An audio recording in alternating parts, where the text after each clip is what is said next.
Yeah, for sure. Use the Force, Luke. Sometimes truth isn't good enough. I feel the need for speed. Ray, when someone asks you if you're a god, you say yes! Because it's their time. Their time. Up there. Down here, it's our time. It's our time down here.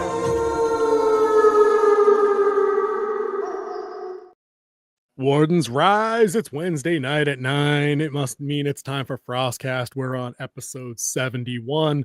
I've got King Z in the back. He looks like he's stretching out. We'll give him another minute to get less lazy and get on screen. And then we got a couple things we're going to go through today. There, he's still stretching. Never mind. He got in there early. The Oracle screwed him, put him on big camera. No, I did that on purpose. That was all set up. What's up, everybody? I thought maybe she slung in there.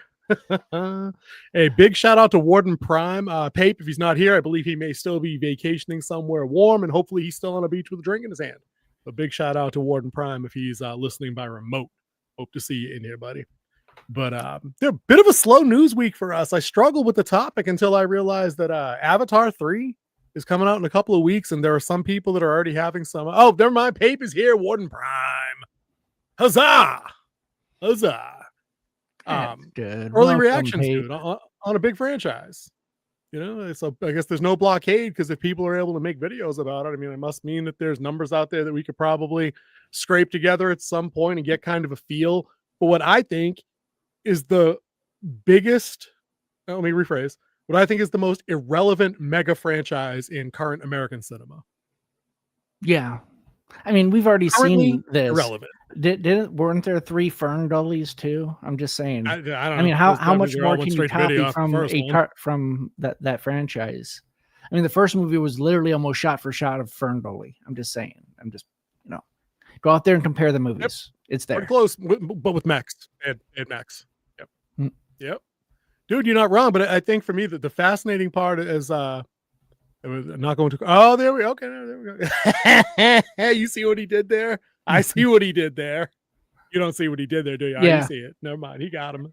Now, Pape, you'll notice he did touch it up, though. If I can direct your attention right there, he was working hard behind the scenes to get that fixed for business for tonight. We appreciate his hard work. Dude, I don't get the Avatar thing, right? How do you have 2 movies that have made endgame dollars, like $2 billion a piece or whatever it is, right? Come out 10 years apart, and then have nobody talk about them like ever. Like where are the fandoms for these movies that they generate $2 billion? Who are the megastars driving these films that put asses in seats for $2 billion?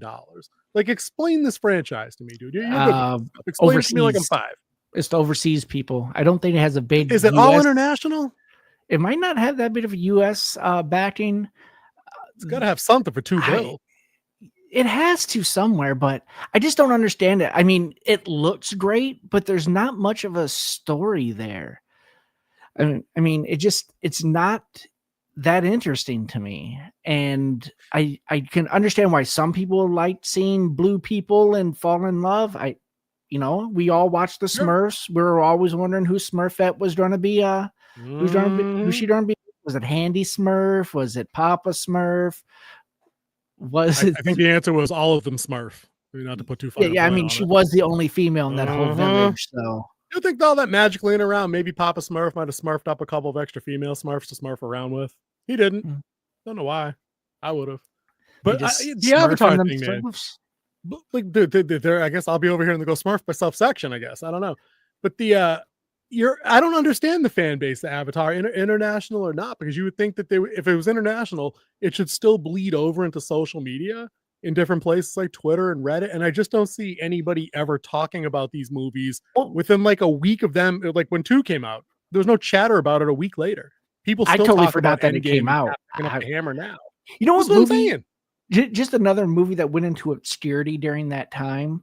I saw previews for it, like with every movie for almost like 2 years, but I never actually saw the release date. And that was The Great Wall with Matt Damon in it, where he's like the white guy who saves China. The Great White Hype to save the 4th Dynasty. Yeah. Something. Yeah. Did you just see that dollar amount Pay put up there?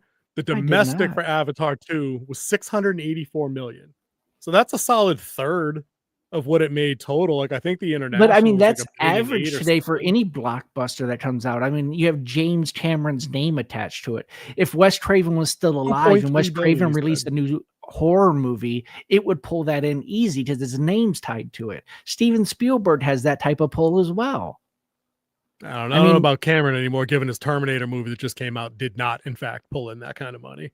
But that was just, executive producer shit. Like we know he didn't make the movie. So we know over $1 billion was worldwide. Oh, Pape's got 2.32 billion right there, so it's more than it's $1.5 billion is worldwide. So you were right. Like the money is just poor.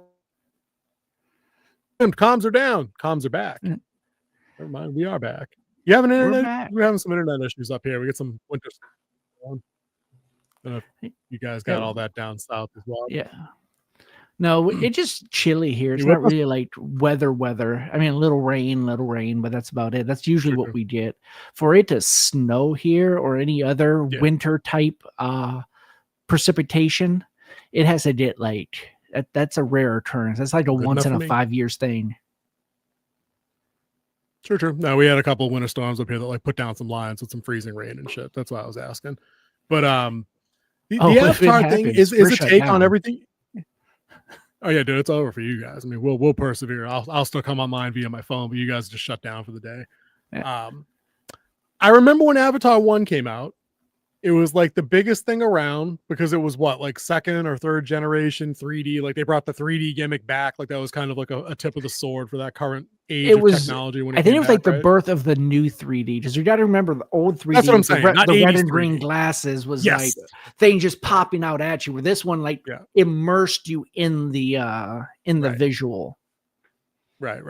So I mean, I think there was some appeal to that. I think maybe premium format screens might have been coming into their own, so more people had access to things like IMAX and 4D experiences and stuff like that. And then you heard all the stories about it, like where it was like 5 years in the making. He invented like a new camera to do stuff like this. So there was a lot of hype for that. But then he just did a sequel, and it was like low fanfare, what I would say, like not like they did the first one. First one had a lot of build up. It had Sigourney Weaver in it. It kind of built that story about the movie, behind the movie, the actions behind the movie. These next two, you don't really hear that. Like there's no new cinematography invention with these. It's just him doing another movie. With the second one, they did cook a little bit of that DNA. If you look around, you'll find some stories about how he was waiting for certain technologies to come along that would do some of because the movie is Way of Water, that would allow them to do underwater stuff differently or would generate effects differently. So there was some elements of what added that mystique to the first one, like you just mentioned. I don't know what they're doing with Fire and Ash. I've seen the trailer like 73 times. I don't know how you innovate fire effects, but that's the story innovation. That there's bad blue people, that there's the oppressed tribe of fire worshippers because Awa didn't show up and rescue them or something. I don't know. Dave says, when I first heard about Avatar, I thought they meant Airbender. Yeah, I was hoping they meant, because that first live action movie was terrible. But I mean, well, technically you had technically Earth, you had wind, or you had water, and now you have fire. All you need is the only one now. Only one left. I don't know. Cameron's been saying, dude, if this doesn't clean up, it might kibosh that whole 7 movie plan. I'm like, bro, the kibosh the 7 movie plan should be the fact that you're 83 years old. And now I'm hearing chatter about this dude wants to reboot Terminator. I'm like, how many kicks on that dead horse are we going to lay on it, Jimmy? Like, what are we doing? Or at least let some fresh eyes take over it and not just the same old you doing things. The Oracle says the second live action was not great either, but at least they got his name right. Whose name? Aang. Who? Aang. Sully? What the hell's an Aang? That's the Avatar's name. Which Avatar are we talking about, man? I'm confused. I thought his name was Jake Sully. We're talking about Arrowhead. Oh, that dude. Yeah, it was Aang. Did they not get his name right in the first one? I haven't seen it. I don't care. The M. Night one did not get his name right because they didn't have the rights to do that Avatar. Then when they did the second live action series on Netflix, they had the rights and they could call him Aang. And it was still terrible. Yeah. But we're talking about blue avatars for the segment, though, right? For the rest of the segment, can we just agree to only talk about blue avatars? Just so we can I get like that out of the way? our little side things that we get into. I did, of course. And I'm usually responsible for all of them, to my chagrin. Dude, I don't know where else they take the story for this either. It seems like it should be the kind of story world that should work like Star Wars or Star Trek. We know there's humans that can obviously, they have FTL drives, they can go places and do things. I think chaining the whole thing to Pandora might have outlived its usefulness. Like I remember, I'll give it some credit, right? The first experience into Pandora as like a world to see a movie in, it's so vibrant and different than what we get from Star Wars, from places like Tatooine and Hoth, that it is visually engaging. There is stuff to see there. It is an experience to go there the first time. But that movie's 7.5 days long, and by the time I get out, I don't, going back there doesn't hit the same. Pape says side quest for the win. You're talking about the second one or the first one? The first one I thought was all right. But what do you think about the world of Pandora, dude? Has it outlived its charm? I mean, is that part of what doesn't have going for it because we've seen it all, or what else is there? There's unatanium there, and that's why we keep going back, and we're gonna keep going back until we get that unatanium. But no, Okay, it was actually it was visually stunning. It was visually stunning, and I think what you could do is, because they want to stay on this world, because unatanium is probably what makes FTL possible. They kind of hinted at that. It's a thing that's going to save the dying Earth trope. Like it's like the spice. The spice must that flow. part of the theme park is awesome.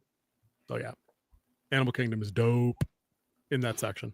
Yeah, I mean, it looked stunning, and what he created in the first one was visually stunning, especially if you did the 3D. The 3D was totally worth it with that movie. Most movies, it's not. The only other one that I could really say that the 3D added something to it was the Polar Express. That was an awesome movie to see in 3D. Agree. I saw that 3D back in the day. I would agree with that. But that still couldn't get out of the uncanny valley in terms of the human faces. Little unnerving to a degree. That was the year where everyone had like the same, junk teeth. They talked about that in the new Chip and Dale Rescue Rangers movie. I think check that out. Yeah, and I've seen it with my son. Yeah, they rip on a lot of isms and tropes. Yeah, modern Hollywood. But yeah, dude, you're going to see part 3, right? Like, have we already covered this? Are we doing? I don't know if I'm going to go watch the entire movie. I know I'm definitely going for the trailers. No. That's a separate topic for another day as we get closer, definitely with Doomsday being on that list. But I got all kinds of listen. I have all kinds of love for Jaws 3D. I unabashedly own the fact that I love unironically that franchise, including 4, including The Revenge. And I know it's bad. And I know both endings are bad. And the shark is bad and roars like a dinosaur. Dude, I know. But I love it. And Jaws 23, where it's the hologram coming out and eating you. Still looks fake. I love every good Back to the Future 2 reference. That always works for me.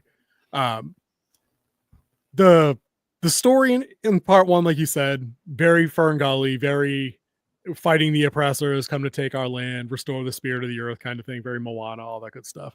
Part 2 does, they wisely break into the whole, let's have more of the oppressor stuff, but let's add the family dynamic, the mixed family unit. Some humans are now raised natives. Now the Na'vi can use assault rifles, which I thought looked cool in the beginning, but then I played the game and I'm like, it kind of just makes them everybody else when you arm the Na'vi with like miniguns and rocket launchers. Like there's no. Well, they had that in the first movie where you had the human avatars, the ones that they cloned and then they put your mind into. He had avatar size assault rifles. For sure. But I mean, like it became proliferated into like now there's just like everybody just has the gun. Oh, so it became Dances with Wolves. There you go. What I was going for there. You know what I mean? It lost a little bit of what made it, I can't say unique because it wasn't unique to begin with, but it made it not as interesting to me. And I don't know that the family dynamic stuff is enough to carry a movie for 2.5, 3, however long part 2 was, 2:45. Hey, it's worked for 10 movies in Fast and Furious. They're not 2.5 hours long. There's no Fast and Furious movie that's 2 hours and 47 minutes. But the family has carried that franchise. We don't need a story when you got family. Finn, you can't go into space. You'll die. I won't die. Exactly. I love that meme. That's a good one. He's in the car looking sideways. I love that shit. Yeah. But, right next to Porkins. Yeah, listen. If that meme doesn't exist, we should get to work on that. Porkins falls in with the rest of Red Squadron behind Dom Toretto in the black, whatever the fuck that was. Way of Water was over GTO. 3 hours. Or GTO, thank you. Oracle says Way of Water was over 3 hours. Dude, then yeah, I don't know, man. I don't know how motivated I am to spend December the 19th, like 4 days before Christmas Eve in a theater for 3 hours. Like I don't know. Spend the whole day there. Just, right. It's like they have it. It's like a movie with an intermission again. Right. And I don't think they're gonna have that. It's not like a stage play. It's not Wicked. I've seen movies with intermissions before. What was the last movie you've seen in a theater that had an intermission? Oh, God, what was that? 3 hours and 17 minutes. 3:17 says the Oracle. Really? I'm sorry. Not Lord of the Rings. It's not getting my time. Like I said, I will go for the trailers and stay, and then I'll be like, "Yep, peace out, everybody. I got something to do." Like, dude, you should leave. Like, go to the restaurant, pee, do whatever, and then get back in there for like the last 20 minutes. The last 20 minutes will probably be dope. Get that at pee time, and it's like from like hour 1 to hour 2.5. Go ahead and use the bathroom. You got time. You're gonna either need that, or you're gonna need like the stadium buddy, where like you just strap the bag to your leg and just let it go. And like, I don't think you can bring them in movie theaters. And honestly, dude, I don't want to be the guy hearing you do it. Like, you know what I'm saying? Like, I'll call you. I'm like, this dude right here, he's peeing right now. Like, nobody wants that. It's Christmas, dude. It's Christmas with the CH. Like, that's next week. It comes out. That's crazy. This year's gone by really fast. The 19th, not next week. The week after. I think it's December 19th. I swore it was the 7th. I thought I googled her. I thought it said release date 12/19. Unless I only did Way of Water. Then what came out on the 7th? What comes out on the 7th? Dude, it must be this one. That would explain all the early reactions. Oh no, the Oracle just said 19. I don't know. A bunch of people had videos up about early reactions, like out of the theater. So I thought maybe for a second you had the date right.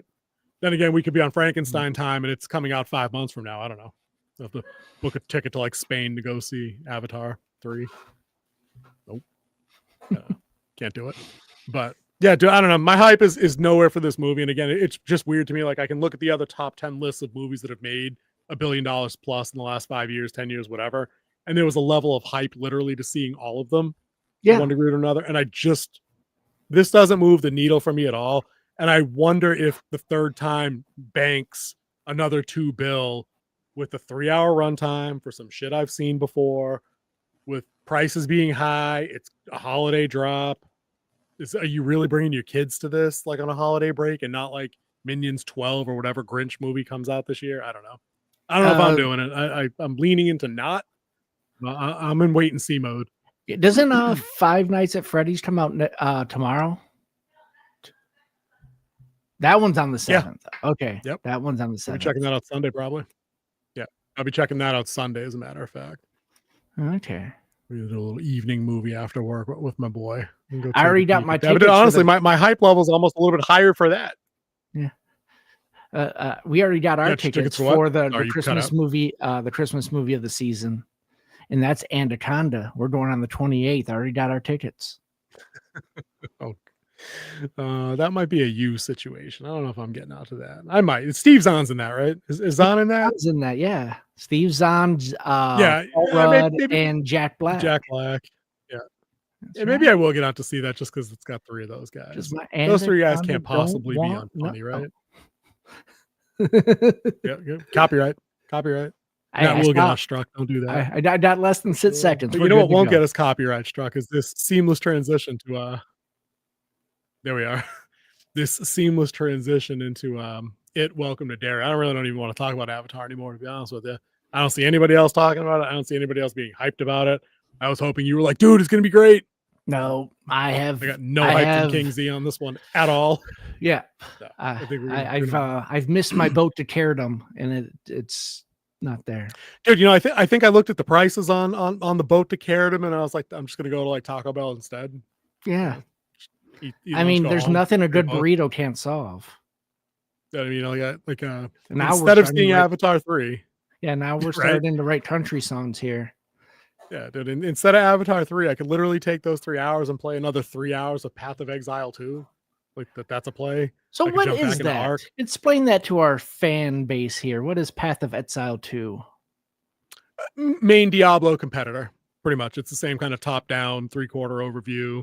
Oh, It's got okay. 8 kits at the beginning of the game. You got branchable skill trees. If you've played 10 seconds of a Diablo game, you've played Path of Exile. But this particular game, as it was explained to me, has a lot more quality of life improvements that Diablo 4 is still lacking in a lot of different ways.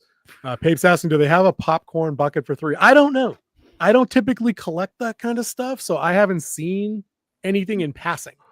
When did Good question, though. popcorn Maybe the buckets Oracle for can Google that movies real become quick. a thing? That's what I want to know. Dude. Because it's been Dude, thank you. Thank you, dude. Thank you. Continue, please, by all means. it was like the Continue. first one we saw here recently was the new Dune one, and that one got a lot of publicity. So then Ryan Reynolds Well, I mean, steps it for all up a the little wrong bit, all the wrong and then you had reasons. the Yeah. Wolverine one, which that one. Mhm. But then, like, I see it for like all the Yeah. movies. Like, Predator Dude, had one. Do you remember the Tron had Fantastic one. Four one? Yeah, the Fantastic Do Four you remember one. the Fantastic Four one? Galactus's head. Yeah, That fucker was $80, dude. and the eyes lit up. $80. Well, the eyes lit up. $80 for 2/3 a portion of popcorn because you're not getting as much as in a large bucket. Forget about Oh, that. no. And it's $80. Batteries not included, I don't think. But still, dude, you're right. Like, this channel's 3 years old, right? Nobody was talking about popcorn buckets selling out day one on FrostCast episode 1. You know, or in my solo videos on like the Halo series review or Netflix's Resident Evil. They weren't a thing. I mean, they existed. I'm sure I saw them there when I went to movies. But somewhere along the way, the thing happened where FOMO caught up to the item. And now, literally, if you're not there for the first screening of something Wednesday at midnight to get ahead of these jackasses that buy all of them and then scalp them on eBay, you're not getting one. Dude, the only one I wanted, right? And it wasn't even a fucking popcorn bucket. It was the soda cup, because that's a thing too. The commemorative like soda cup thing. When they just put the 50th, was it 50th anniversary for Jaws or 40th or whatever? I think it was 40. 50th. Right? It did. Was it 50? I don't know. It was 40, 50. 50, whatever it was. They put out the Jaws cup, right? And the Jaws cup was like the keg barrel that Quint shot the shark with, the yellow barrel. It was awesome. But they sold out instantly. And I got to go to big screen to see this Avatar 3 popcorn bucket. Dude, that I couldn't be less inspired to buy that. Like, that looks like some Charizard reject thing from a Pokemon toy that my kid didn't ask me for Christmas, honestly. That looks like a G.I. Joe hand-me-down that you would buy at the Dollar Tree. Yeah. Or like Ollie's or something, like Spags. I'm Like, talking yeah, about but like this back in 100% our day. Like back Yeah, in our day that's what I'm type saying. thing. This looks like some discount Transformers Rise of the Primals thing in concept art that somebody 3D printed wrong. That's what this looks like to me. And the then estimated just price threw is paint on it. probably $50. Like, how much is this? $40, $50? I don't know. The But you're prices talking are all about over the like place. them running out. Riedel. Yeah. When we go to our Riedel, they're lined up the whole path. All you're doing is walking past like popcorn buckets. Oh, they're get trying out to of here, sell. dude. My 3 theaters, or the 2 theaters I go to the most, and the one I pop into sometimes, retails for $80 effing dollars, dude. That's crazy. The 2 theaters I dip into on opening day, if a movie's not huge, they'll have them behind the counter. They'll have a couple stacks so they're visible. They'll have them up on the soda machine so you can see the size comp to other popcorn buckets and everything.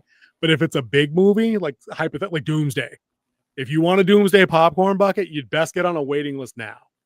Because I guarantee you they're not there. You for might you have to come take out May. a brand new personal loan to get Right. one of those. You need to bring 3 IDs, a credit card. You know, like maybe down payments like $1,000 probably. Yeah, 80 maybe a bucks. If even cosigner. Pape's at it. Yeah, right. You got to go with like your dad. Yeah, Pape's like pass, dude. Exactly, dude. Like exactly. Like I don't get it. Unless it's like a limited time only. We made 100 of these. It's got an item number and a certificate. Like, it's got to be that level of thing, you know. And it has to be something I some actual really, rarity. really care Right. about. It's not going to be about a movie I'm going to watch the trailers for. Right. That's what I'm saying. Like the last, I bought 3 of these things, 3 popcorn buckets. We got 2 Sonic buckets and a Mario movie bucket. The 3 of them have been relegated to carrying beach toys to the sand.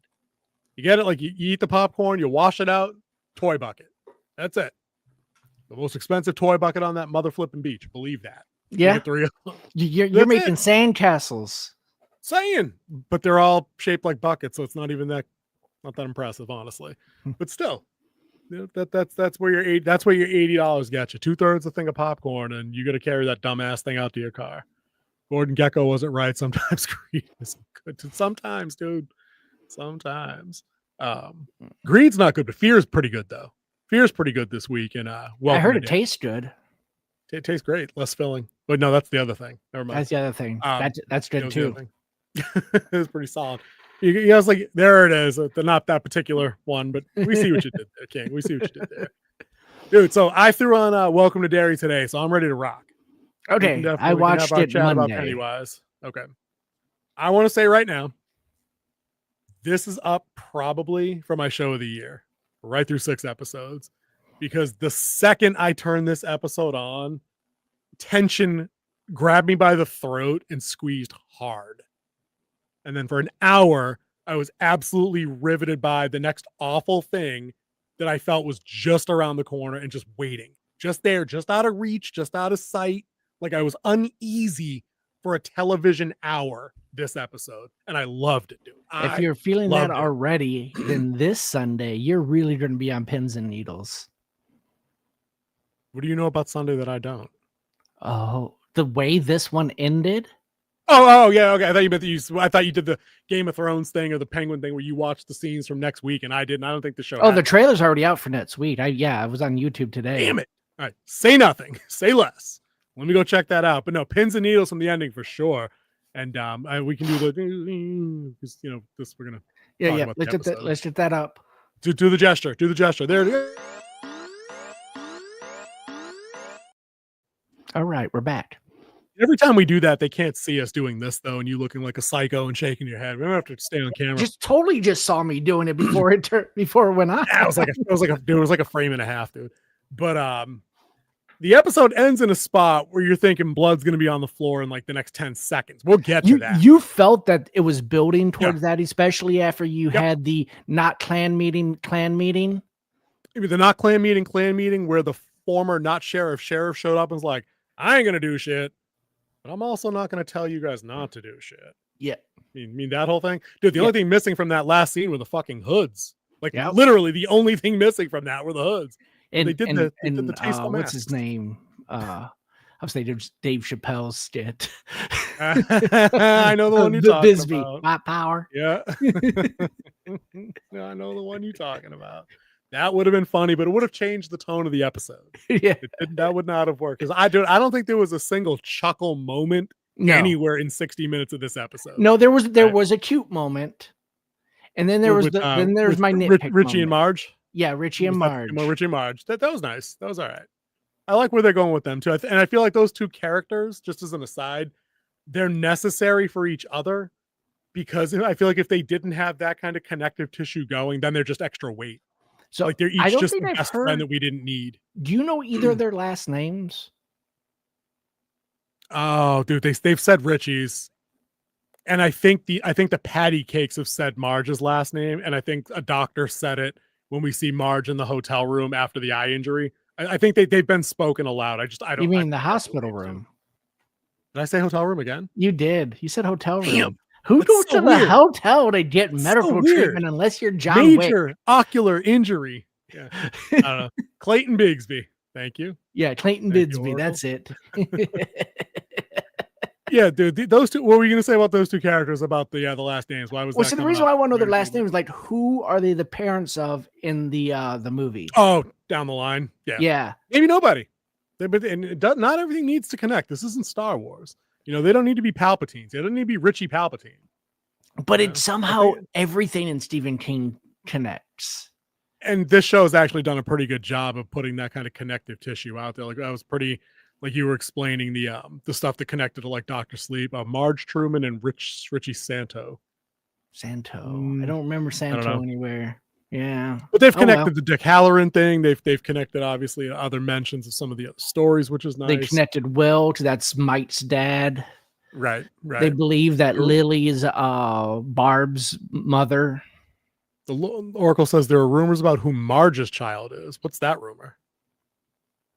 I'm down to talk about that because I can talk about the episode while we're pulling it up there. I I like the opening, and I'm a big fan of bookends. You know this, right? Mhm. So the 2 black and white flashback sequences here that set up the big reveal of what you dropped on me last week. That's what I was trying to call Ingrid this character. episode. This episode was just a recap of what we covered on FrostCast last week. right. The fan information and theory that became actually real. Yeah, I was like, okay, that's that. The opening black and white will always work for me whenever it's set in like 40s, 50s institutions. I find that inherently chilling. It's always tense. Nothing good happens in those kind of hospitals in that decade. I had immediate flashbacks to when we covered Nightmare Fuel, Return to Oz, because it's the same thing. It's literally the same thing. It's a poor little girl with dark hair being led by a nurse down the hall. Instead of ECT, she gets brought to the basement. And nothing good happens in the basement at asylums. Nothing good. But when you hit me with the black and white, and the only thing that's colorized is the fucking balloon, Yeah. W. Hard W right away. So here's the part that I didn't look up, and I want to know your thoughts on this. Shoot. You see Pennywise revert back to Bob Gray. Is that really Bob Gray stuck in him, or was he just playing her so he feeds him? Dude, I was hoping you had a better explanation, honestly, because I'm like, wait a minute, wait. So my understanding now is that the entity that is Pennywise at some point killed, corrupted, took over Ingrid's father, Bob Gray, Pennywise the dancing clown. Mhm. And the entity probably figured that's somebody that terrifies kids. This will make operations easier. He's my guy. Right? I think the guy's dead and it's always Pennywise, and he reverts he lets the mask slip a little to scare or entice Ingrid into doing things for him, because that's where we're going. She already fed this fucking thing once. Separate note, somebody needs to shoot her, by the way. Sorry. Well, she's completely crazy, but they're not going to shoot her because we see her in It Part 2. I know. I would like to have her shot, though. Not the actress, to be clear, YouTube, before you do the thing you do. The character. There are theories that she is Richie Tozier's mom. Oh, she's just got the different last name thing going on? Maybe. She seems very not down with the swirl, would be my take on that character from the 2 movies. There's some implicit, possible hypochondriac style racism that might have been going on at the time period. Maybe. I don't know. There's definitely some racism in the show, which is period specific. And I saw a random comment, dude, that gave a thumbs down to the show. It was on an unrelated article about, Pennywise power revealed or whatever. And the comment read, terrible PC show, thumbs down. I'm like, what about this show is PC? Because as you know, because you've done this channel with me for like 2 years now, my radar for this stuff is typically sensitive, and I'm trying not to see the boogeyman everywhere. This show doesn't trip this for me at all. No, so it's how very, badly does that guy's radar need to timeline be calibrated? accurate. Like, it's Right. America 1962. In a small town in Maine. Like I wanted to let this guy borrow the keys to the Wolf DeLorean and just send him up there and be like, come back and let me know what you see. Because I'm pretty sure they're probably spot on. Actually, they're probably a little bit too polite. Well, I mean, they until the ending of this episode, they kind of have veered away from. And I didn't think this was the kind of show that's going to be dropping hard R-N bombs on black characters in the street as they're walking by. Yeah. I didn't think that was going to be this isn't a Tarantino show. No, it's not. Go there. Oracle says Richie Tozier was played by Finn Wolfhard. Yes, and Bill Hader. Thank you for that trivia update. I appreciate that. Not sure why we had that random factoid dropped in there, but it was good.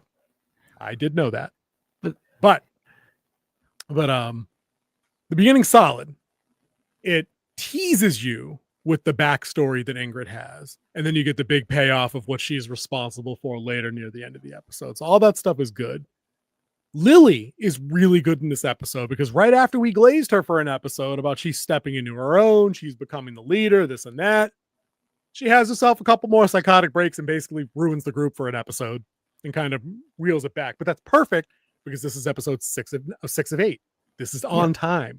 This is the point it's supposed to happen. What do you think of the group dynamic in this episode? Do you agree that it's heading in a good direction story-wise, or did you think this was too fractury too early? No, I think it was good because she needs to pull Ingrid out because she's the connection to that loop. So she needs to pull that out because at the end, they all have to come together. It all has to merge. And you're going to need Ingrid as Periwinkle. You're going to have Pennywise. You're going to have those group of kids. And somehow Leroy or Leon's going to be there, as well as Halloran. They're all going to be there at the end where they're going to see this creature, and then I believe Leron, which is the major without fear, is going to stop the Air Force from trying to capture this entity, and then it goes into hibernation. They're going to lose their chance. They'll lose it. Yeah, it's going to be an interesting road to see how they get there. I think the military stuff for me, it's not. I don't think it's wound up not being as compelling as I was hoping it would be. I hope they ratchet it up, and I think it's just because the last episode left me with such a sour taste on how Polly doesn't get out of the sewer. I don't want to spoil it specifically for any. I mean, we did the warning, but I won't say anything else. You know what I mean? It felt so dumb, and then they kind of doubled down on that in this episode. Where like we got Big Mike throwing hands at his kid, being like, I had to bury my, I guess I just did the thing where I said I wasn't going to do it. I had to bury my best friend. They're like, right, but it wasn't because of your kid. It's because you shot him. You know what I mean? And it's like, well, he was about to shoot his kid, and he stopped him from shooting his kid in the dumbest way possible, as we discussed at length last week. Like, you didn't need to body block the barrel of his rifle. You could have. You had options, Paul. You had options. Like literally any nudge of a degree would have thrown the shot off. You know what I mean? But they didn't go that route. The thing is, and I'm going to go back to this again. It was the Air Force, and they didn't have Gunny Sergeant Highway. If you want to go check out our Heartbreak Ridge review, Please is up. It's one of our favorite rewatched videos that we have. It has stupid amounts of watch time on it for some reason. Right before Can't Get Right, about to shoot everybody, he grabs the barrel and pulls it to the ground, making sure everybody was safe. Safest place to put it. Like, you pointing it up as a second option, but like the bullet's coming down somewhere. It's going to ricochet somewhere in the sewer. I mean, he had options, dude. He had options. And they went the dumb route, you know? Yep. But now everything that character does going forward is going to be like guilt driven from that exchange. And I'm like, I know it's story purpose, but it was executed so dumb. Executed. Hey. Peter Griffin laughed. It was executed so stupid that like everything now that the military does going forward, I'm like, I'm not going to care about as much. And even the stuff with like Halloran in this episode was more of that. So while we're on the military, let's get on some things. Miss Charlotte, who is a major's wife, has no idea how the military works. She's like, you can meet me in Louisiana. It's like, no. He would be AWOL. The army or the military doesn't work that way. Nope. It's not an at-will employment situation. Yeah. You can't just up and quit. You can't do that. That's not a thing. And that follows the scene where the major lays it out for Halloran and be like, listen, you're either going to do your sworn duty or you're leaving here in cuffs. Oh, get some rest. Yeah, get some rest. What I'm saying? That was all right. But like, I think that it's the my interest in the show has shifted specifically now to how the kids are going to reconcile their not losers club dynamic.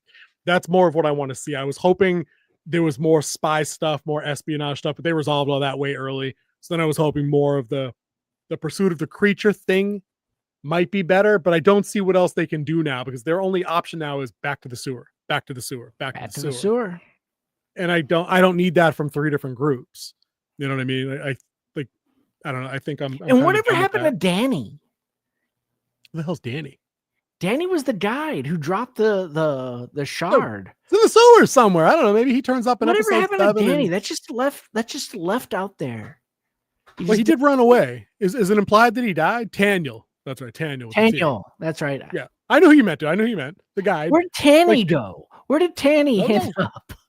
Did I bet he reappears with his aunt in the next episode and he gives her what happened down there? Because she's not in this episode at all. Like, there's no debriefing for like their side of things, you know?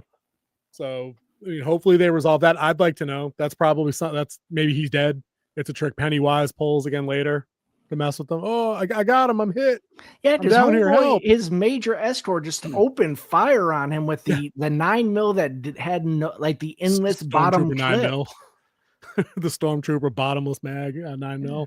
Well, dude, you fired 46 times and hit nothing. You know, it was like a Dutchess group firing at the Predator in the first movie. We hit nothing. Like it was that. Yeah, that was kind of embarrassing, but that didn't happen in this episode. This episode showed us a lot of stuff. We had a lot of character growth here. Marge with big character growth for a supporting character late in the game in the cafeteria. I thought that was pretty good. That was good. That was a chuckle out loud moment for me. That was solid, where she's got the patty cakes or trying to ride her a little bit because she's eating lunch with Richie, Losers Club, and like, make a choice. Like, what table are you sitting at? And the rest of the people sitting there just catching strays. Like, come on, man. There was that one kid in like the mid background who like is looking up like, who like you he's all talking terrified to? of the patty cakes, right? Like, come on now. But then she goes full Losers Club mode and puts them in a place. I thought she was gonna kill that one girl, like the one that starts choking. I'm like, oh snap, they're actually gonna have like now her first act of having a backbone resulted in a death. Like, that's very Stephen King. They didn't go that route though. No, sadly. One of the cakes could have bitten it. I would have been all right. But yeah, the fear factor on this show works. Anytime they cut into the sewers, also, hey, Lauren's here. Lauren, she's a freak too. Dude, definitely. But it works. These kids all have their quirks. I think Lily interacting with Ronnie, it's going to start grating on my nerves if they don't rectify or resolve that relationship soon. Like, there's only so much bickering I'm good for in any series. And I think I'm approaching my limit for them. What do you think about them two being the founding members of this group, and they're the ones that are fractured and not on the same page at all? Like, where are we at? Does any of this make sense? Technically, if we want to draw it all the way back, Maddie and Lily actually founded this group. Fair. Well, that's fair. Because that she brought up the other two dudes. No, she joined the other two dudes as they were already part of that. The other two guys who got eaten. Yep. Lauren says brought up her true anchor colors, and that's why I'm going to hit her with a hashtag fraud in the chat. Big fraud. That's right. Good point out. Good point out. You want to go back? You crazy. Us. It's like, we want to prove for your dad. Like, you would have done anything to prove your dad right, except go back to that sewer. So how important is your dad? It's just, that's what I'm saying. Like, I don't get the Ronnie character at all. Like, everything Lily's done at this, like, she told the truth and got in trouble, right? Now she's trying to help undo the telling the truth that got her in trouble and almost got her killed. And you're hating on her for that. And what? Like, what's your next move, Ronnie? Like, what's the play? They smuggle your dad out of town and what? You go with them? Grandma ain't gonna let you go. No shot. Dad ain't gonna let you go either. FYI. Because he was already setting up the whole conversation with Will. Right, which was a good conversation, and I like that. I like that actor. I wish he had more to do. The guy playing Henry. I do kind of like, or not Hank. Hammer and Hank. Hammer and Hank. That's right. Henry is the chief of police. That's Henry Bowers, right? Got my H's mixed up. Again with the H's. Again, hospital, hotel. Hank Henry. This is all. It's an H conspiracy here. Got to be. You also have Halloran and Halron. Hanlon. Hanlon, that's it. Yeah. Enough, King. Like, enough with the alliteration. Like, get off the letter H. Not the other King, the guy that wrote it. You know what I mean? I don't understand the whole plan that, like, the major's wife can ask you to smuggle a known fugitive into a military base, because there was a clubhouse not on base. That's what I thought, because he said the colonel said we could have this place that's on the back side of base. That's what I saw when I saw all those cars pull up. Like, how do all these people get on base? Dude, now that, ladies and gentlemen, is what we call a continuity error, because it's our plot holes. It's one of these things, because you're absolutely right. I'm saying to myself, there's no chance 12 cars just roll onto a military base for any reason in 1950. No. Height of the Cold War, or, you know what I mean? Or getting into the Cold War, just coming out of Korea and all, whatever's going on in the world. No chance. And Korea still counts. You know what I'm saying, but it's tension. You're not just driving onto it. There's no open base concept in 1951. Not a thing, right? Yeah. So, but even getting that far, so Hank goes to Ingrid, his lover, right? Yes. She contacts Charlotte Hanlon, known activist and political agitator, and got options and resources, freedom rider, all that stuff. And somehow they're able to transport this dude onto a military base, Yep. to the clubhouse, convince the other 3 airmen this is okay, Yep. put him in the back room, Uh-huh. then, hold up, this is like some Joe Pesci, My Cousin Vinny shit, then Yeah. throw a party, have 50 other people, including civilians, come over, and then allow children in and serve them alcohol, Yep. right? Which Air was Force weird, Coke. dude. Super weird. The taste of freedom, son. Taste of And freedom. all of this happens. So the number of people, even if I exclude the possibility that any of the party goers saw that door open and saw that dude who everybody knows who that is in this community, right? Freedom tastes weird. Right? You've now introduced the fact that like 4 more kids know he's there, and kids are dumb. Sorry for all the kids listening. You guys are dumb sometimes. Kids are right? dumb. You talk, you blab, you say things. You don't get a brain until you're 25. It's a true fact. And and then like 50% of people don't. But No, like, most of them don't get to the 30. and then 25% of those people don't. You know, there's numbers that back this up. But like, so the plan to keep this shit secret, keep it safe, Frodo Ring style, is stupid from the beginning. And that's only if you suspend enough disbelief to think that these career airmen already doing a job that's hard to do in a racist institution, it is the Air would be Force. willing. I'm saying it's still 1952 and they're still black, right? 62. Like up against 62. like 62, 52, 147 doesn't matter. Still was probably pretty rough, right? Yeah, it's still rough. Are up against like a court martial and a firing squad if they got caught harboring a known fugitive for murder. But like, we're all in on this, right? And then the final and then is this crew tries to tell Dick what's going on. And he's like, leave me out. It's like, dude, you already saw the guy in the room. You're part of it now. You are now an accomplice to harboring the known fugitive. Like, how is this the play? Accomplice after the fact. Dude, you're still frying, dude. You're still frying. He ain't white. They're still cooking him. Fact. You know what I mean? It's like, I don't get this plan. I don't like, does a major's wife have that kind of pull with other people that aren't her husband? Is that a thing? Like, is that really something she could get done? Oh, like, you Halloran's wife could really have got touched this the done. He's spot got right special there. privileges. So many, I will say, officers' wives do believe that they wear the same rank as their husband. Yeah, you've told me that. And they like to pull this very well. Do you know who my husband is? No, but I know how fast you were going. But like in this context, does that rank offer that kind of privilege to the wife to say harbor the fugitive in this situation? That's what I'm saying. It's the again that aspect of this episode is so far out of bounds for believability, and we're talking about killer clowns from outer space. I get it. We are. Well, They're just I mean, we turtles. really are. They're vomiting turtles and vomited the world and cosmic deities, right? It's still the bones have to work, man. The foundation needs to actually hold water for all the other disbelievable shit that comes up. And this singular thing doesn't make sense. And then they compounded it with the whole, like you said, where did all the racist guys come from in their pickup trucks, masks, and shotguns? Yeah. Like they drove onto the base. One, they're on base, and 2, they're openly carrying firearms onto a military base. I'm like, no. This is a big no. This does not happen. What the guy doing base security is? What rank was it? Like master at arms, master sergeant, whatever the fuck He's they a dressed master. up I first got this job anymore. That's who he is. We're too fat. No, listen. If the first scene for episode 7 opens up and that guy's dead and his body's behind the guard shack, okay, cool, instant justification, sort of, but it's not. They're not going to do that. They literally just let an armed convoy onto an American military base and did that shit. I saw at least one gate guard is a good old boy who let him in. Oh yeah. I say, oh yeah. Okay, I could see that, but I literally need them to feed me that line, or I have to give them acolyte treatment here on this. I do, because it's you did this to make the story happen. It's not good.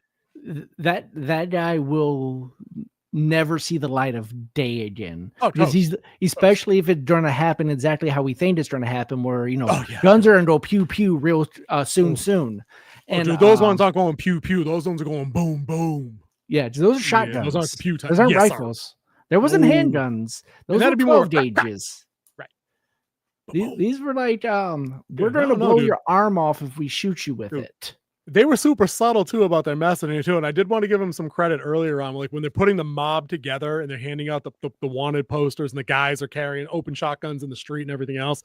the last frame of that is like a bunch of young boys jumping in the back of a pickup truck, and the way the camera pulls back, it kind of pulls back over the American flag, covering all these dickheads with their shotguns. And I'm like, all right, see, that's messaging. I can digest that. That's fine. If that's your commentary on the state of the country in 1960. Okay, fine. Like, I get that. You didn't have a character outright tell me in the face, we're gonna go get them hard N words. Like, no, I didn't need that. That was stupid. Yeah, throwing that hard R out there. Don't need it. Don't need it. It's not pleasant to the ear to me. I don't need to hear it at all. It's fucking stupid. But no, everything else kid wise in this episode was solid. The fear is ratcheted up. Lily gets the jump scare in her desk at school. She's starting to come across at the hinges. Everything Madeline Stowe does in this episode is priceless as old Ingrid. Because it's not, I had to look up, it's not her de-aged as young Ingrid. That's a different actress. Tyner something or other, can't remember her last name. It looks a spitting image of younger Madeline Stowe. They cast her really well. Yeah, this episode did great. I already said my nitpicks of one, Charlotte not understanding how the military works. Right. And come down, two, how did all these people get onto a military installation? Now, if they go back and they say that this is actually off base now and it's former part of the base, then we're okay. Then it's just a continuity. Then it's just a continuity problem at that point. So it's a plot hole as it exists right now. Yes, because there's no way they got onto that base with that much firearms, with that many people. It just it's not going to happen. 7 cars, dude. It was like 7 cars and like 15, 18 people come out. And they're all wearing masks in the cars. You know what I mean? Because they suited up on the way. That's right. Suit up. But I think that's a good time where we move off of good old Derry and we head back to the nice Tom Woods of Sherwood. I'll take that. Good transition. Now it's all nice and green. It was solid. Dude, here's a show that, like I said, it's funny watching these shows back to back because they couldn't be more different. Their tone, their writing styles, like content, like all that stuff couldn't be more polar opposite than Welcome to Derry and Robin Hood, honestly. Yet we're tackling them both like two true professionals that we are. Yeah. We're doing it in real time, week to week on MGM Plus, which, as I said in the video description below, yes, that's a thing. It's yes, not it just is. Code word or something gimmicky we made. And they have some other original content on there that looks kind of interesting. Yeah, Pay pointed out a couple last week. Yeah, there's the Institution. There's the Godfather of Harlem. So there's a couple other ones. Britannia, I think, was one of the ones he mentioned. Yeah, he said that was pretty solid. So we're gonna and then take a peek at those, see if there's something there. No, that one is that one on there. Road Heroes. Yeah, Road Heroes talked about the beginning of the SAS. Oh, cool. Did I be down? Fiction or documentary thing? Kind of loosely connected to fiction. I'd still be down for that. I'd take a peek at that. But Robin Hood hits episode 6. And again, for as different as it is than Welcome to Derry, I find the pacing of this show very enjoyable. This episode was a slow burn. They fleshed out ideas, concepts, alliances. The Queen is becoming a very prominent character. We get a great reveal at the end, or a great realization as Huntington dumps a whole lot of info on Marion that she may or may not have had, which was kind of clutch. Like, of course, it had to be him that told her. That was awesome. Yeah. That was pretty savage, right? But a lot of that kind of building block material that they laid out early is now going to pay off now. We've seen how these characters have come along. We've seen where the allegiances within the cliques are going to go. They introduce a new character, kind of like the Baroness, who I didn't know why the Queen was even bothered talking to her during that dinner sequence. I'm like, who is this chick? Where has she been for 6 episodes? So why is she addressing the probably Queen? she's the wife of the Baron nearby, who's probably bedridden and couldn't come, and that's why he couldn't answer the call of the sheriff to go hunt lots. Oh, they did. Oh, yes, they did mention that. That was like Yeah. episode 4, I think. Yes. Okay. I'd forgotten about that. That makes So more she sense. showed in his Makes stead. sense. I'm thinking to myself, why is the Queen taking lip from this random chick? But she punked her solid. She said, hey, you got something right here. Got a giant golf ball sized mole. Like, that was pretty savage. Queen's got some mouth on her. I like her. I like her a lot. She's a solid character. I think she's a good addition. I like where they're taking the story, how they're taking their liberties with the classic tale and making this now about how maybe Robin Hood suits my needs. I'd like to meet him. You know what I mean? That's an interesting dynamic they've set up in this episode, which is solid. And then, of course, no arrangement comes without strings. She has a very dangerous, very high profile task for him to complete. And if he does, he's free. Marion's free. Everybody lives happily ever after until Marion finds out what happened. So I That's got episode a 6. I got a long how this thing works with other Robin Hood's theory that I can spin into, but let's just talk about the episode. I'm getting comfortable if you want to drop that on me right now. But as we get into this story, let's go ahead and hit that warning one more time. Here we are. More time. Spoil. All right. All right. So the queen goes up to Nottingham in this one, and she has a plan where she's trying to get her husband home from France. Her ailing, aging husband, who she kind of wants dead because she wants her son, Richard. Kind of, sort of. So that's why she realizes she could use Locksley to her advantage and tries to make up a conspiracy that the Welsh are financing him and starting a rebellion. Right. I mean, nothing gets a king off his butt faster than a rebellion. Let me tell you, because that impacts the treasury, and you never mess with the king's treasury. Mess with my money, you mess with my emotions. Smoky.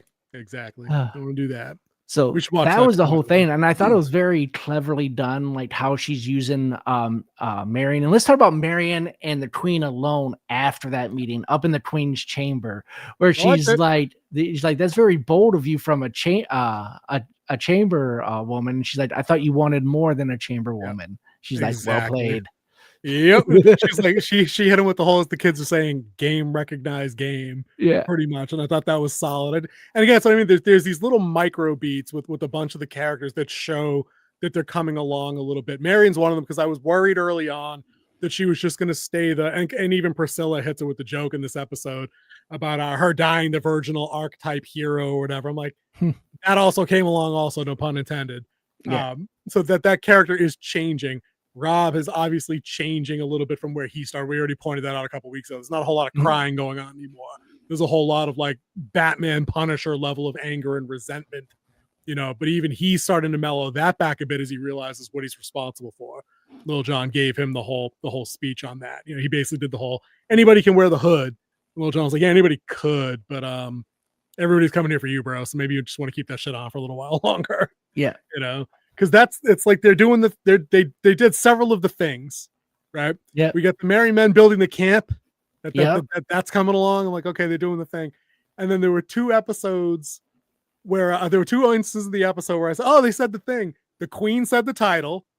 She said about Prince of Thieves, bound by love, divided by lies. And then she said, good night, Robin Hood. Good night, Robin Hood, Prince of Thieves. Oh, she said the other thing. Yay! Yeah. Got a little excited. I was like, I love when they say the thing, right? Even if it's cheesy, but it worked. I want more out of the supporting cast in this one. I need more Tuck. I think he doesn't need to have a big old exposition dump or a big moral chat with Rob every episode, but he's thin in this one, and I like the guy. I want to see him do more of that. I like him, and I like Little John. I think those are my 2 favorite merry men right there.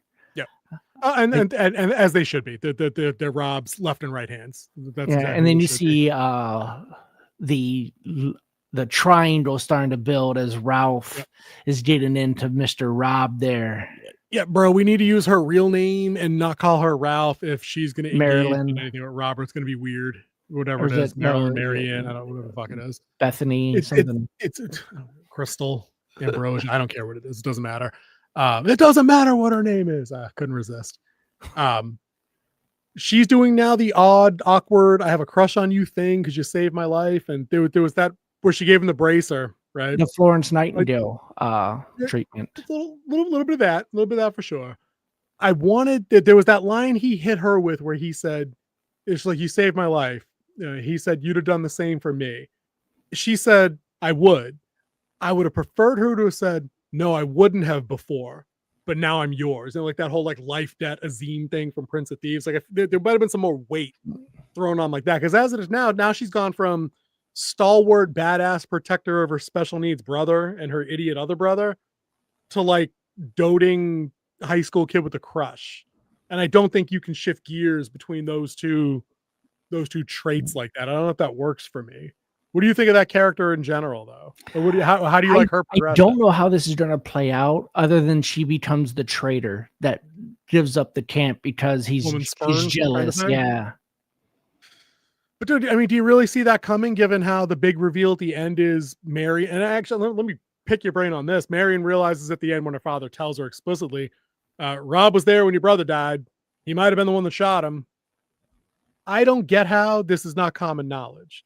I don't get how the entire planet doesn't know that nobody put 2 and 2 together and figured out that Robert of Locksley is Robin Hood. Nobody figured this out. We have figured this out. We have our theory, and it is they are dumb. Oh, it's the Superman Clark Kent thing. Glasses, no glasses. Hood, no hood. Like that's the difference. The guy's been wearing the same fucking clothes for 6 weeks, dude. It's him. Yeah, you can smell him coming. Like. It's like I'm already semi-annoyed by that because you see this coming very early on in this episode where Rob, for some reason, goes back to his old home, goes back to the Huntington Manor. Yeah, and Marion's there. And I'm like, wait, how did he know to go there? And then like, oh, you got my letter that because sent the letter. I'm like, okay, you've at least said how. That's fine. I'll give you that, right? But then he's like, he says, well, I don't remember I can't remember what the setup was. She says something to him in that conversation. He goes, I know how to find him. Or I know of him, or there's a line there, and it might have been about her brother's death, where he's like, he purposely used the word he used to set up the whole she'll find out later that I was there when her brother died. He tried to tell her, and she interrupted him. Is that what happened? Was that the flow of conversation? Okay. He's like, there's something I gotta tell you, and she's like, I know. It's like you're a man on the run too, and yeah, okay, all right, it was that. Yeah, but I'm sitting there like, wait a minute, you guys only did that so you could facilitate Huntington being like King Dick, and you're like, bro killed your brother. I don't know. That's how it happened. That's pretty much it. But let's talk about something. And I was pointing this out. Like the editor of this show needs to go back and watch some YouTube videos because snap. Because first off, that is the longest walk from the gate to the middle of that field because the sun's up. And then it's pitch dark. Dude, it's dark. It's dark AF, which is why I thought it was going to be a Marion dream sequence. I thought it was, oh my God, Rob finally came back and then she was going to wake up in the palace or wherever the fuck she was. No, that shit actually happened the way we saw it. That was the longest short walk where they said nothing ever in cinematic history. Dude, nobody in this town, including the sheriff, who by all accounts is not a stupid person, you couldn't put 2 and 2 together that, hey, we hung this dude's dad, and then he shot that guy, and then also a masked vigilante has appeared and then rescued all that guy's friends that we know are his friends. The 2 and the 2, they didn't link up. It took a third guy to drop a dime on the whole thing and be like, hey, this arrow we pulled out of your daughter's arm, the feathers have been cut a certain way. Only one dude ever did that. Oh, wait, he'd probably show his son how to do that. Like, I don't know. I know a bunch of shit I haven't told my kid. But that's a positive ID at that point. That's the DNA of the day. Yep. Stop it. You cut arrows this way. Oh, it's him. And then if we want to go back to the editing for one more thing. Who is also an archer. Hold on, because the Oracle just said who is also an archer and whose name starts with Rob. And it ain't like his name is like Jackson or like Michael or David or anything like that. No. It's the same shit. It's the same 3 letters. Stop it. I know none of y'all can read, but like some of you all can. Think different because homeboy who was the poacher was like, this is Rob in the Hood. Dude, apparently everybody in Nottingham exists on the level you were at where you tried to gaslight me and telling me the guy Robin shot wasn't the captain of the guard. Maybe you could work for Nottingham. I don't know.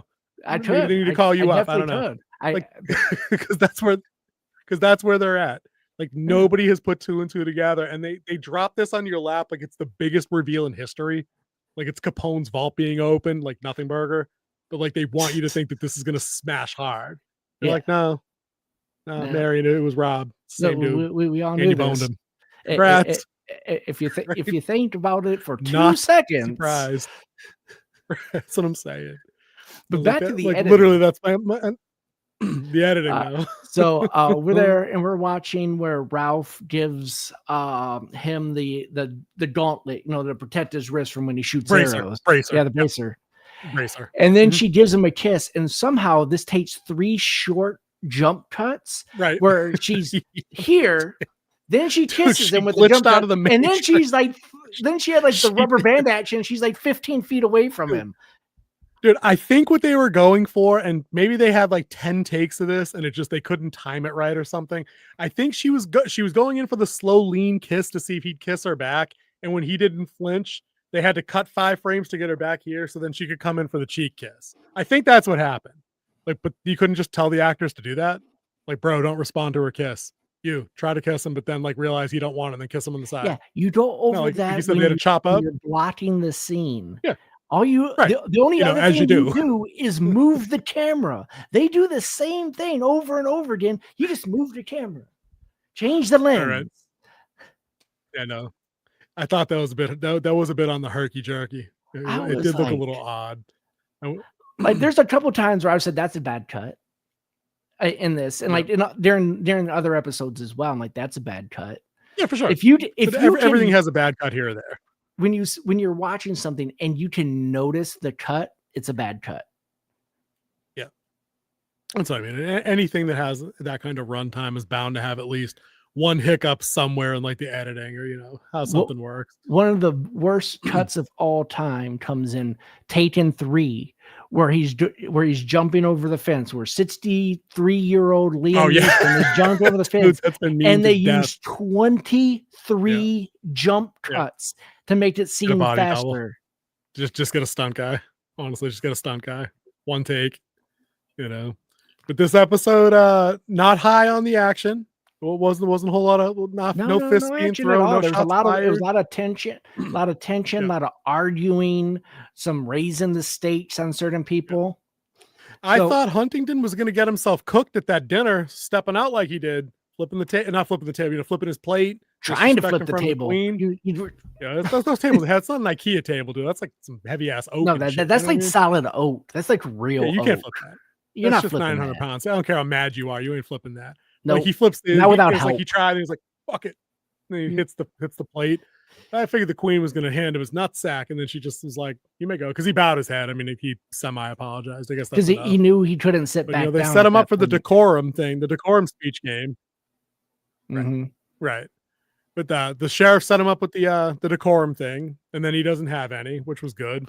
And then this dude, he's drunk and belligerent, and basically outs the sheriff as not having control. And I'm like, dude, good escalation there of tension between these two. So she's the queen's punking up on the bishop, wrecking on his necklace and everything. What's the price of salvation these days? And he fumbles, and she's like, anyway. Yeah, I'm done with you. So yeah, fuck him. Don't care. Yep. So I like this queen character. Again, she's a good. I think she's an effectively written female character for the time period that, again, is never going to pick up a long sword and like duel one of these dudes. No, she's definitely someone with poison or hiring someone with a knife in the back type queen. Yep. Saying cat's paws, roundabout ways to get things done, sticking to what she told Marion in episode 2 or whenever she showed up. Just because we're stuck here doesn't mean we don't have power. And she very much flexes the power. She flexes power on Robin in the end. She's like, "Oh, you don't look so dangerous to me. Let's talk. No guards." Like that. It takes SAC to do that because they did not fully disarm him for that conversation. Like I think they just. I did like how they just left him. They're all leaving. And he's like, "Can I get my bow, please? My arrows. I got a plane ticket. Can I get a ride? kind of dark out here. Hello, anybody? It'd be like that. It was like that a little bit. But I like where I definitely like where it's going, and I want it to keep going in interesting ways that allow this show to go on for more than a season, like we had talked about, I think the week before last, where we said if this just wraps the story of like Rob versus the sheriff, and it looks like it's obviously much bigger than that now, especially with the queen kind of putting out the design she has. I'm glad for that because I want more than a one-off now that this world has evolved into having more players and more places. I think we're gonna meet the king. I think we'll probably meet both of the sons probably in season 2. Like we'll get a Richard and a John. We'll be able to see like their warring person. I think everything's going to go very Game of Thrones, House of Dragons with factions within the family kind of thing. So I think it's going to go in a good Which leads direction. us to the King Z theory of the night going Hit me. forward for the long game, not this season, the long game. Which is what, So- like season 3 or season 9? Like, we're like, define your terms, sir. Just listen, and then you can put the terms in there. So as you see Good. that young Rob of Locksley, of Sherwood, Robin Hood, if you may, he's there and he's going to work for the queen, and he's going to cause this disruption that she asked for. They're going to become outlaws with purpose. Yep. And then from there, they are going to lower out the king and kill the king and put Richard on the throne. And in doing so, he's going to be rewarded with his land back. But the thing is, Huntington's going to switch sides, and he's going to back the queen against the sheriff. And he's going to be granted the sheriff of Nottingham title. So I can see that. But Locksley's going to have his land back, and he's going to become Rob of Locksley. He liked the name Robin, so he names his and Marion's child Robin of Locksley. He is going to join Richard's crusade to the Holy Land and come back and realize that the sheriff and Prince John, who he's loyal to, has taken, and we see the events of Robin Hood, Prince of Thieves. So that's how that happens. And then he comes back and he lives his dad's adventure by rebuilding the Thieves of Sherwood. I could see a lot of that happening there. I think that gives them some room to maneuver within a couple of the broader kind of guideposts of the legend as we know it, and some of the other forms of the story that we've seen. That could absolutely work. I could see stuff like that. Dude, I liked when the queen threatened the sheriff with his head and say, if you failure is, I'm going to take you, the apology won't be enough, I'm going to take your head. I'm like, dude, you can't threaten Sean Bean with decapitation. Not again. I've already done that once. He's already lost his head once, and it was It's done already by happened once. Dude, in very similar sort. Well, no, the kid didn't do it. He ordered it. He ordered it, but Ilan Payne's the one that did him. Yeah, I can't see Sean Bean get decapitated again. Once was enough. Once was enough. This is on the level of your Marge It theory. The construct of I don't know if it's that was out there. That was out there. I threw But a it made wild sense for the pitch. show. See if it hit the zone. Dude, listen, in defense of that theory, it's a show about an interdimensional creature that can warp reality and perception and do all kinds of crazy shit. It seemed fair. I'm not opposed to it. It did seem fair. But having said that, that's Robin Hood, episode 6. I don't remember what the title was. Maybe you do. Nope, don't remember the title of that one. Bound by Love, Divided by Lies. Bound by Love, yeah, something like that. That's what I think Queen it said is. the thing. Yeah, Queen said the thing. But we'll be picking that up next week for sure. Hey, dude, do we have a poll? Do we not do a poll? I totally forgot the poll. Here's a poll. Hey, if press you're one still if anybody here, wants the poll. let's drop the poll and everyone just vote on it, and then we'll close it out real quick. Oh, we had one. Oh, We had one. This was my fault. I totally forgot. And it goes, when do you decorate for Christmas? The day after Thanksgiving? The week before Christmas, you've already decorated, or other. And that's for you who leave it up all year long. Oh, no. I thought other I was allowed to have my own answer. Yeah, that too. Yeah. I'm voting other, and it's whenever the kids decide after Thanksgiving they want to put a tree up because they're bored. But at the latest, it's a couple of weeks before Christmas. At the latest. What about you guys? I think it's just whenever we want to. Is that November 1st? Is that the night before Christmas? Well, we did leave a Christmas tree up once all year round. That's a little odd and very collegey, but okay. I mean, if that's what you guys are going for, you can do that. We even left the lights on until all the lights burned out. Okay, that seems excessive, but okay. You can go with that. Hey, it was fun. I wondered how long those lights would last if they stayed on 24 hours. Not long. The answer is June. Was it? Yeah. That's what the new LED lights do last a lot longer than the old school the bulb ones. Sure. Makes sense. Yeah. But, So that was an interesting science experiment. I liked it. It was fun. Sure. If it made you happy to keep the spirit around the house, knock yourself out, man. It's your house. Do what you want. Festives. That's what I'm saying. We'll probably take ours down early this year, though. Clean out the space. There's gonna be a lot of old junk going out, a lot of new crap getting unopened. We'll see. We'll cover that when we get there. But I think that's gonna do it for us tonight on FrostCast 71. We will be breaking up the live cast into our video reviews for these shows going forward, like we've been doing. I mean, All right, so we'll the have some results Robin are Hood and in. Derry. And day after Thanksgiving got 50%. It's always Yeah. decorated got 25%, and other That's got weird. 25%. I'm the other. It was me. Like I said, I explained it then. And if Pape, yeah. if you're still around, I need you to email the winterwolfsden@gmail.com and for your address for your free gift. Anyone else of our subscribers who are members, make sure you email that address so I can get your address to send out your initial Warden gift. They are in my foyer right now, and they are ready to be mailed out. There we go. Kudos to the initial members that are scoring the cool gift. I've seen them. They are badass. But thanks everybody for being here. Laura and Paper, appreciate you guys.